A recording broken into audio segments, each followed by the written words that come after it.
tell my audience about the general art scene in Ghana. Okay. So just to say, since we are looking at getting into art, okay. So in Ghana, what is the art scene there? What's going on? Currently, we are in the growing phase, but a few artists have been lucky enough to reach an international presence and international audience, sorry. And it's from my perspective, I think it all started. I mean, it's been around for a while, but around this time, it's just like how the Nigerian music scene has just blown up. Yeah. And that's exactly what is happening in the Ghanaian art scene.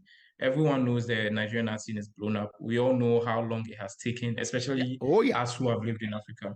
But we still understand that it is growing. It is being, the foundations are still being built. That's basically the same thing that is happening in Ghana right now. We have some institutions and companies that are pushing the scene. For example, Gallery 1957.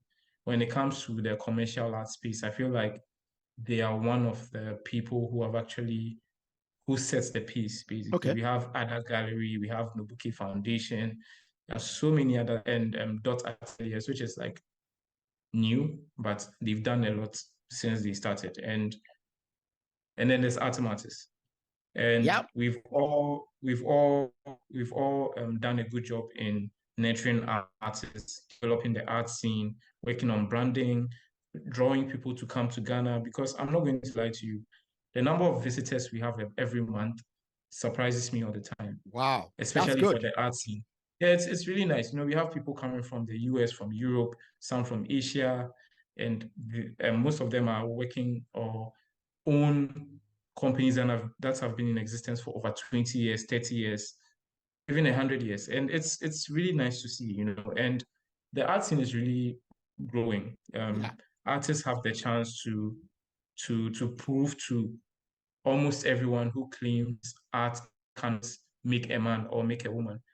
They've proven that you don't need to be an engineer or a doctor or a lawyer or a pharmacist to make it in life. Yeah. You know, you can literally follow your passion and bring your ideas on a canvas or any other medium that you're trying to put it on. It's just your ideas and people love it. Same as music. People just love it and they want to interact with it. So the scene is really buzzing.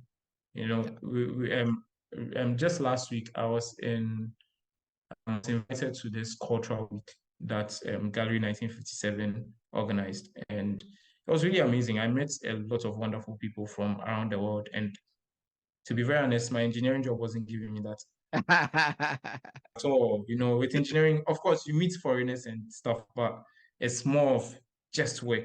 There's no other relationship outside that. But with the art scene, I get to meet so many amazing people, have nice conversations with them, and sometimes I even get to meet their families. It's really beautiful. The networking is insane. Yeah. Yeah. See, and one of the things I enjoy the most. Yeah. Yeah. See, art. Art in a broader sense, both visual arts, performance arts, and all that. See, it's a different world to engineering or science. Oh, yes. Okay, it's a very different world.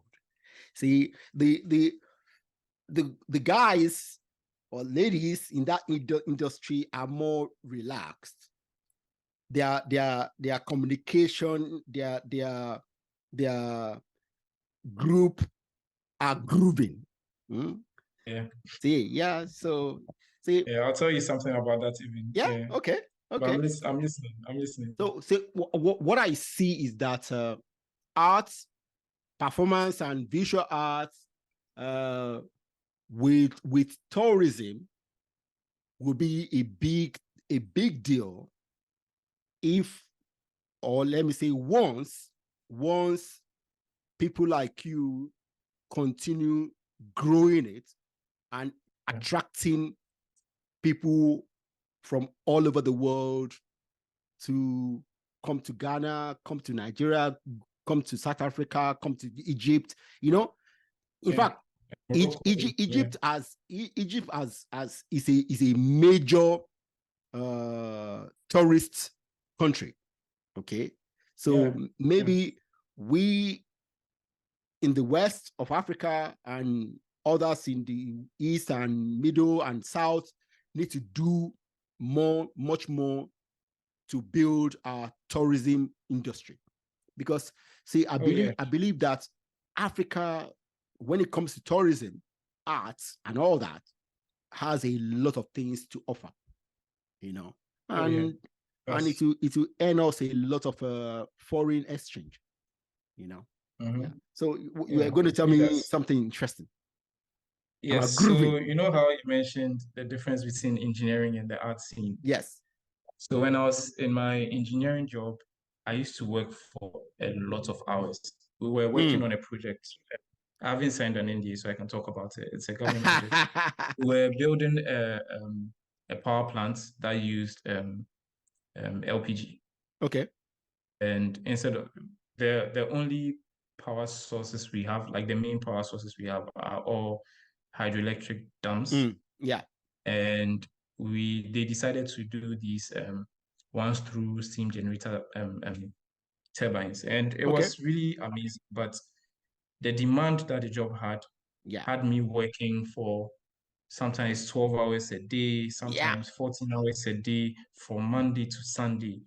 And the demand was crazy, the pressure was crazy. So when I left and I joined the art scene, it was so different.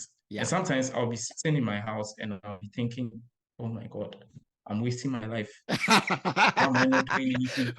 but you're doing the work, but the work is very, very different. Exactly.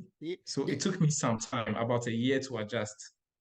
And I will always be, it got to a time my anxiety just flared up because I thought I wasn't doing anything. But I got to understand that when there's pressure in the art scene, there's pressure. It's just that it's seasonal. But with the engineering scene, there's constant pressure. Constant, all year round. Exactly. So it's a different ball game altogether. Yeah. So it's a different ball game. Yes.